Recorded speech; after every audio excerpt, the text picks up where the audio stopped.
વાગરા તાલુકાના સલાદરા ગામ નજીક આવેલી નિર્માણાધીન આયશા રેસિડેન્સી ખાતે આજે શુક્રવારે સવારે બનેલી કરુણ ઘટનાએ સમગ્ર વિસ્તારમાં ચકચાર મચાવી છે. સવારે અંદાજે 8 વાગ્યાના અરસામાં વીજ કરંટ લાગતા મૂળ મધ્યપ્રદેશની વતની અને હાલ કન્સ્ટ્રક્શન સાઇટ પર રહેતી 19 વર્ષીય રવિનાબેન સંજયભાઈ રાજુભાઈ સિંગાડિયાનું દુઃખદ મોત નીપજ્યું હતું, જ્યારે તેમને બચાવવા દોડી ગયેલી અન્ય મહિલા પણ કરંટની ઝપેટમાં આવી ઈજાગ્રસ્ત થઈ હતી. પ્રાપ્ત વિગતો અનુસાર, સલાદરા બસ સ્ટેન્ડ નજીક મેઇન રોડની બાજુમાં આયશા રેસિડેન્સીનું બાંધકામ હાલમાં ચાલી રહ્યું છે.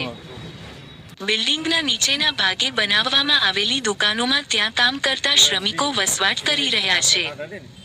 સવારે રવિનાબેન દુકાનનું શટર બંધ કરી રહ્યા હતા, ત્યારે શટરના નીચે રહેલા વીજ વાયરનો સંપર્ક થતાં તેમને જોરદાર વીજ કરંટ લાગ્યો હતો.